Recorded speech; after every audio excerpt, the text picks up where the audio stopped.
CA foundations के लिए, सारे रिपीटर वालों के लिए एक ऐसी स्ट्रेटजी जिससे आप ऑल इंडिया रैंक ला सकते हो। सुनो भैया, अब सीए फाउंडेशन में भी ऑल इंडिया रैंक्स आती है। There are 20 all India ranks in CA foundation, या फिर 350 तो चाहिए ही चाहिए। भाई सुनो ध्यान से मेरी बात को, ठीक है।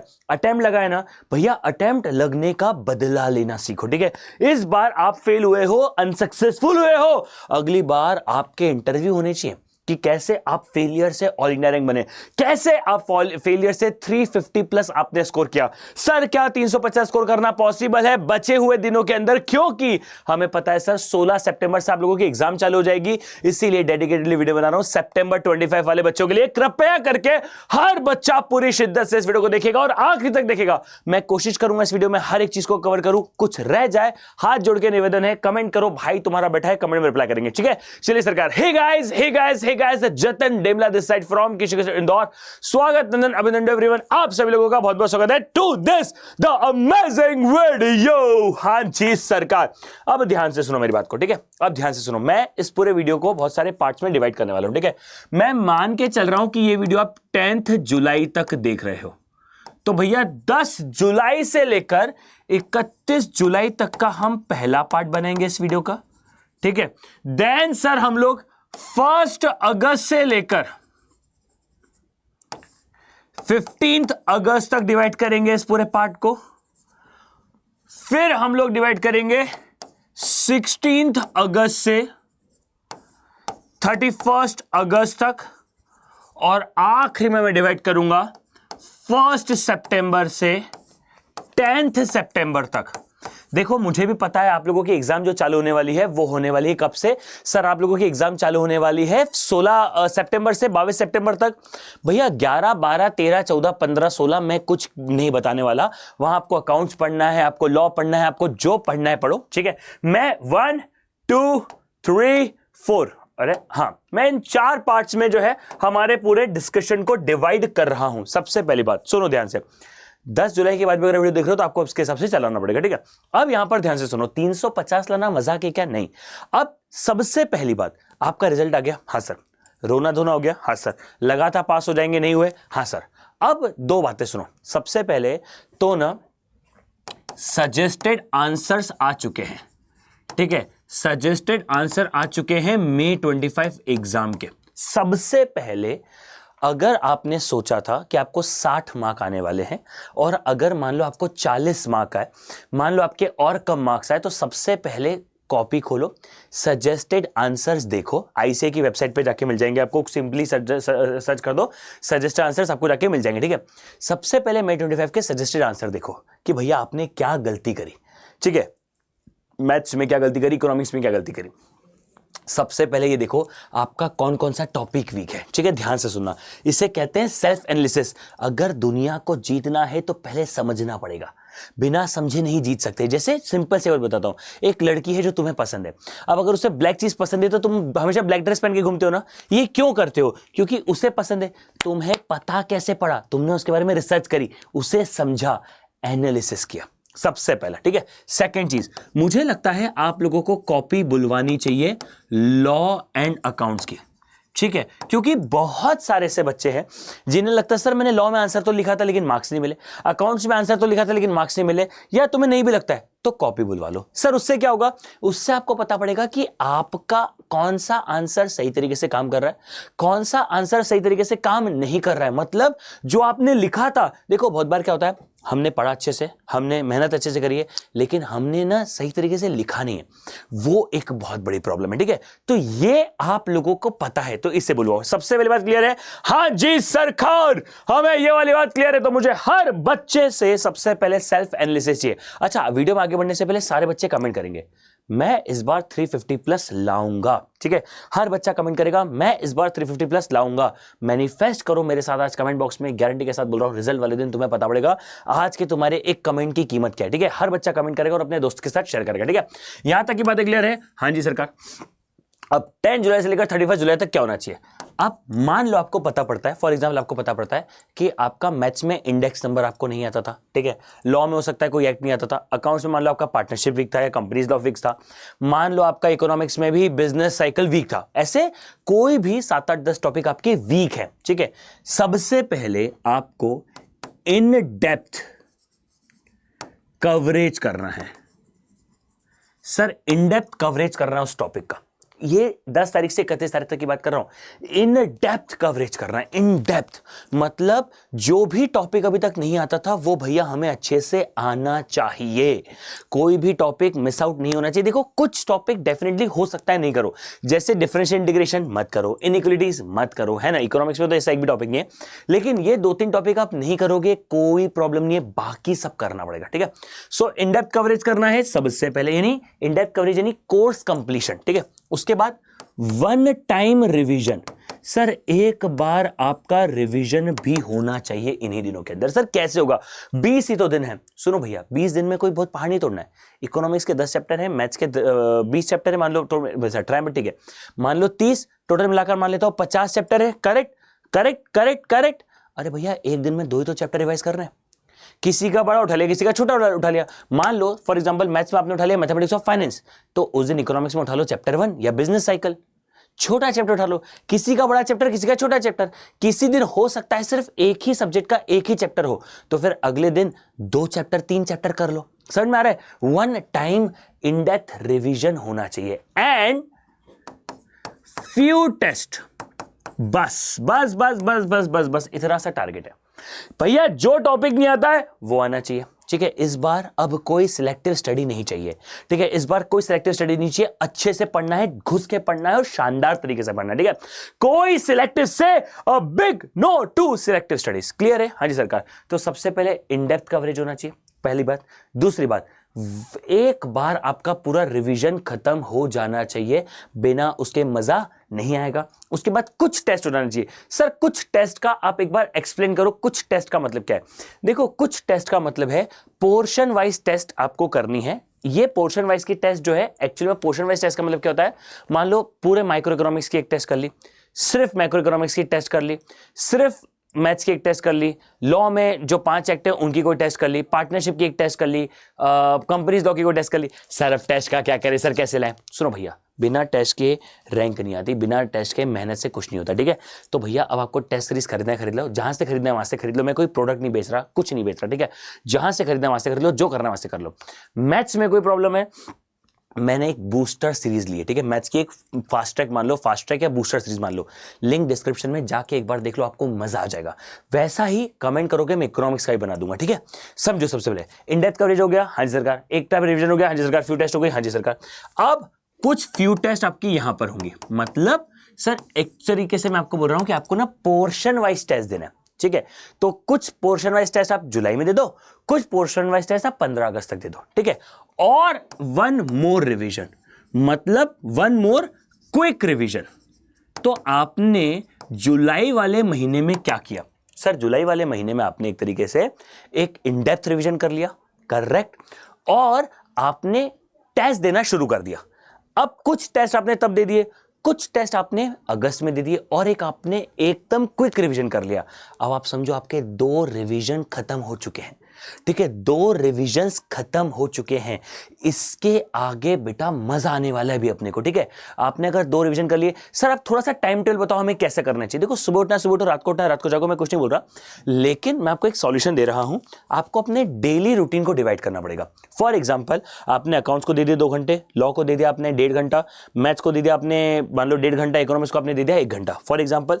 तो पहले अकाउंट्स पढ़ लो, फिर इकोनॉमिक्स पढ़ लो, फिर लॉ पढ़ लो, फिर मैथ्स पढ़ लो। या फिर अब आपकी जो भी डिफिकल्टीज है, तो आपको क्या करना है ना, 2 डिफिकल्ट सब्जेक्ट को और 2 नॉर्मल सब्जेक्ट्स को अलग अलग डिवाइड करना है। इस तरीके से आपको डिवाइड करना है। मैं इसके ऊपर भी बताने वाला हूं, मेरा एक बेस्ट फ्रेंड कॉन्सेप्ट है, वो बताऊंगा, दिमाग हिल जाएगा आपका, ठीक है।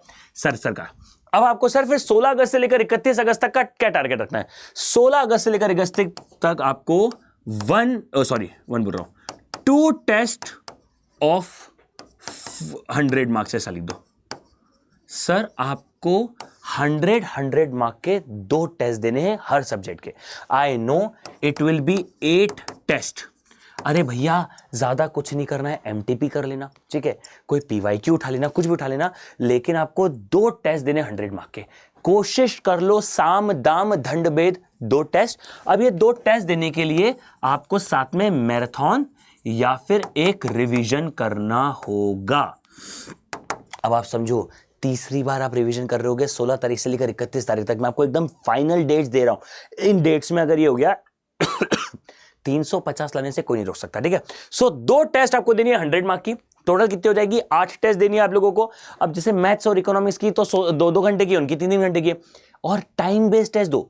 टेस्ट देने का टाइमिंग पता है क्या है? 2 PM से 5 PM। ये सबसे इंपॉर्टेंट चीज है बेटा। टेस्ट देने का टाइम है 2 PM से 5 PM। अब यहां पर आप एक बात समझोगे तो आपको समझ में आएगा 2 PM से 5 PM ही क्यों? क्योंकि आपका एग्जाम का टाइमिंग है। मेरी बहुत सारे बच्चों से बात हुई, उन्होंने कहा सर हमने टेस्ट ही नहीं दी थी, सर हमसे ये हो गया, सर हमसे ये गलती हो गई, हम टाइम मैनेज नहीं कर पाए, हम प्रेशर मैनेज नहीं कर पाए। मैं आपको एक बात बताऊं, अगर आपने इतनी सारी टेस्ट दे दी होगी ना, अभी एक और बार टेस्ट देंगे पर, ठीक है, अगर आपने इतनी सारी टेस्ट दे दी होगी ना, आप जब एग्जाम हॉल में बैठोगे ना, आपको पता है क्या लगेगा? आपको लगेगा वाह यार चिल कर रहा हूं मैं तो। आपको लगेगा वाह यार चिल कर रहा हूं मैं तो, ठीक है। और एक बात सुनो, मैं एक और हिंट दूं, ठीक है। एक टेस्ट की डेट होनी चाहिए 16, 18, 20, 22 अगस्त में। आपको 16 देना चाहिए अकाउंट्स का पेपर, 18 देना चाहिए लॉ का पेपर, 20 को देना चाहिए मैथ्स का पेपर यानी क्यूए का पेपर, और 22 को देना चाहिए इको का पेपर। ये डेट मैं आपको आज बता रहा हूं सर, क्यों? क्योंकि ये है एग्जाम के ठीक 1 महीने पहले की तारीख। अगर आपने इस तारीख को अपना पहला 100 मार्क का टेस्ट दिया, आपको आपकी पोजीशन पता पड़ जाएगी। उसके बाद भी आपके पास 1 महीना है पूरी प्रिपरेशन करने के लिए, ठीक है। हाँ जी सरकार। तो भैया जी test test test and test. Sir 1 सितंबर से लेकर 10 सितंबर तक क्या करना है? 1 मोर test of 100 mark.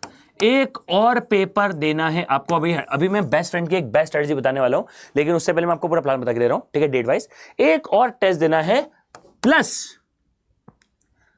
Quick notes revision. मतलब सर आपको क्या करना है, अब मैं आपको समझा रहा हूं। Consider this your exam days, consider this as your exam days. 1-1.5 दिन के अंदर पढ़ाई करी, फिर टेस्ट दिया, फिर 1-1.5 दिन के अंदर पढ़ाई करी, फिर टेस्ट दिया, फिर 1-1.5 दिन के अंदर पढ़ाई करी, फिर टेस्ट दिया।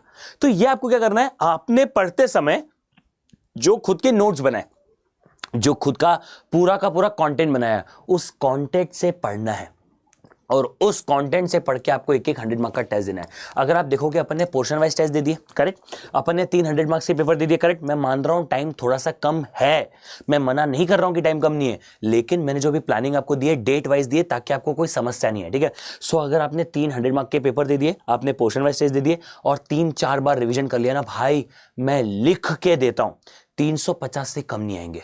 मैं लिख के देता हूं और तू कमेंट कर, मैं 350 से ज्यादा लाऊंगा, ठीक है। मुझे तेरे से कमेंट में चाहिए कि मैं 350 से ज्यादा लाऊंगा। You need to make that commitment by yourself, है ना। अब कुछ इंपॉर्टेंट चीजें सुनो, ठीक है, कुछ इंपॉर्टेंट चीजें सुनो।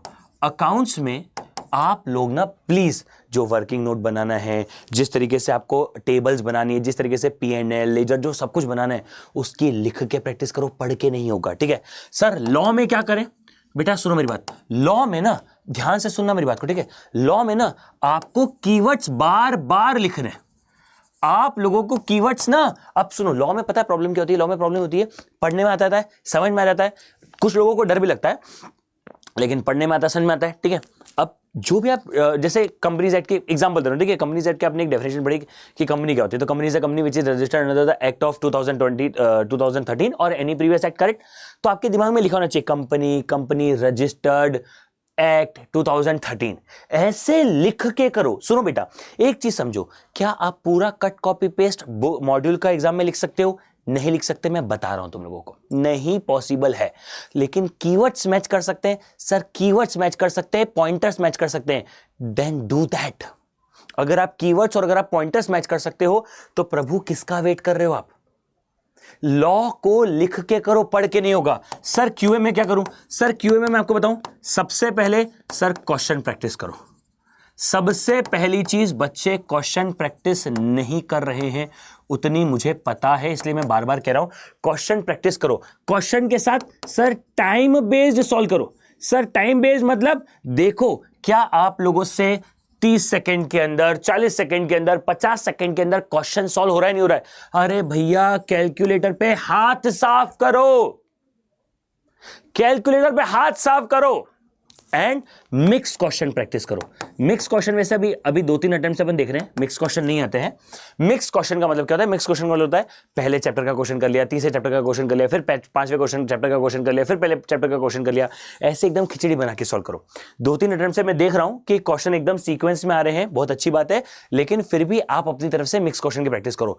टेस्ट तो भैया मैं बोल ही चुका हूं, वो मैं यहाँ पे वापस से लिखूंगा नहीं, क्योंकि वो तो मैं बता चुका हूं। सर इको में हमें क्या करना चाहिए? सर इको में आप लोगों को स्मॉल कॉन्सेप्ट के ऊपर भी ध्यान देना है। बच्चे नहीं दे रहे थे, अब ध्यान देना पड़ेगा छोटे छोटे कॉन्सेप्ट के ऊपर, ठीक है। अब यहां पर जब आप क्वेश्चन या फिर टेस्ट करते हो ना, तब एक अलग चीज होती है। सर क्या अलग होता है? मैं ध्यान से समझना। आपने क्वेश्चन पढ़ा, मान लो who is the father of business economics? Option A Adam Smith, हमें लगता है सही है। ऑप्शन बी अल्फ्रेड मार्शल, हमें लगता है सही है। ऑप्शन सी जॉयल डीन, हमें लगता है सही है। Option D all none of this, हमें लगता है सही है। अगर क्वेश्चन पूछा है who is the father of business economics, question पढ़ा, फिर दिमाग में सोचो क्या है आंसर, क्या है आंसर, क्या है आंसर? जॉयल डीन सही है। अब खुद से ऑप्शन सोचो, फिर देखो कौन सा ऑप्शन मैच हो रहा है। खुद से आंसर सोचो और फिर देखो कौन सा ऑप्शन मैच हो रहा है, फिर उसे टिक करो। मतलब स्पेंड योर टाइम वाइजली। समझ में आया? हाँ जी सरकार। सर इसके अलावा और क्या करना है? सर सुनो भैया, सुनो सुनो सुनो, पास होना हो तो पता है क्या करना पड़ता है? पास होने के लिए 200 मार्क्स चाहिए, यानी ऐसे 2 सब्जेक्ट होना चाहिए जिससे 60-60 आ जाए, और फिर 2 सब्जेक्ट से 40-40 भी आ जाए तो भी चलता है। ये होती है सबसे पहली पास होने की स्ट्रेटजी, कि अगर 200 चाहिए तो भैया 2 ऐसे सब्जेक्ट होने चाहिए जिसमें से 60-60 मार्क्स आ जाएंगे, और 2 ऐसे सब्जेक्ट होने जिसमें से 40-40 आ जाए, क्योंकि बहुत सारे बच्चों के 200 के ऊपर मार्क्स नहीं आ रहे। एक और बात बोलूं, अगर आपके 250 से नीचे ना, और मान लो किसी सब्जेक्ट में आपके 36-37 भी है, तो ये मत समझना कि आप उस सब्जेक्ट में फेल हुए हो, आप ओवरऑल फेल हो भैया, है ना। 250 से नीचे अगर कोई बच्चा फेल हुआ है तो वो ओवरऑल फेल है, इस बात को ध्यान में रख लेगा, ठीक है। सर 350 के लिए आपको पता है क्या करना पड़ता है? सर 350 के लिए अगर आप बेसिकली समझोगे तो सर मैं सब में 70-70 भी ले आऊंगा ना, तो भी मेरा काम नहीं हो रहा है। समझ में आया? हाँ जी सरकार। अगर आप सब में 80, 160, 240 और 80 ले आओगे तो भी आपका काम नहीं हो रहा है। मतलब क्या हुआ? मतलब ये हुआ कि आपको 2 सब्जेक्ट चाहिए जिसमें आप 90+ स्कोर करोगे। तो 90 कितना हो गया? सर 90 हो गया 180। अब मान लो किसी एक सब्जेक्ट में आ गए 80 मार्क्स, 180 प्लस 80 कितना हुआ बेटा? 260।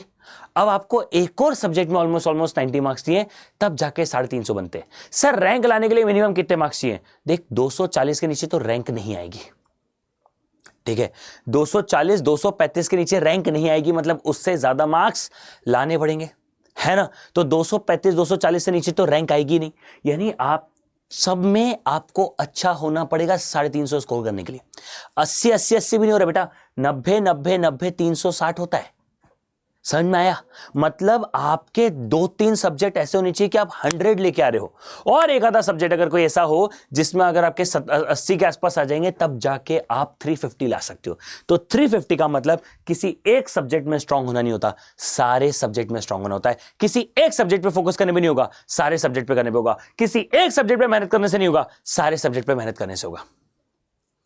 समझ में आ रहा है? तो यहां पर एक बात समझो, सबसे पहले पास होना है तो भैया 2 ऐसे सब्जेक्ट बना लो जिसमें आपके 70 मार्क्स आ जाए तो भी आप पास हो जाओगे, कोई चिंता वाली बात नहीं है। लेकिन अगर रैंक लानी है, अगर इतनी मेहनत करनी है, तो सारे सब्जेक्ट पे मेहनत करनी पड़ेगी, इक्वल मेहनत करनी पड़ेगी। क्या सर हम लोग इतने दिन में, हम लोग इन टोटल जो हमारे पास 21 दिन और 31 दिन, मान लो 40, ठीक है, आपके 50-60 दिन के अंदर क्या आ सकती है? मैं आपको दिल से कह रहा हूं, आ सकती है। 60 दिन में 350 सीए फाउंडेशन में उस बच्चे के लिए स्कोर करना इम्पॉसिबल नहीं है जिसने पहले पढ़ा है। लेकिन एक दिल से बात बोलूं, मेहनत थोड़ी नहीं, बहुत करनी पड़ेगी। सर आप हमारे साथ मेहनत में साथ हो, इकोनॉमिक्स के रिवीजन में डाल रहा हूं मैथ्स का पूरा बूस्टर सीरीज पूरा फ्री फास्ट ट्रैक मान लो मैं डाल रहा हूं। इसके अलावा आपको क्या चाहिए? मुझे रीच आउट करो, मैं आपकी हेल्प करता हूं। हर उस बच्चे के मैं साथ खड़ा हूं, मैं खुद कह रहा हूं, हर उस बच्चे के मैं साथ खड़ा हूं जो 350 लाना चाहता है। कमेंट करो, कोई भी चीज लगती है मुझे इंस्टाग्राम पे मैसेज करो, मैं आप लोगों के साथ हूं, 100% सपोर्ट पे खड़ा हूं, ठीक है। चलिए सरकार, आज के लिए तरह, I think that's it. Thank you so much for listening. Bye bye, take care guys, मिलते हैं, चलो bye bye guys, bye bye bye bye.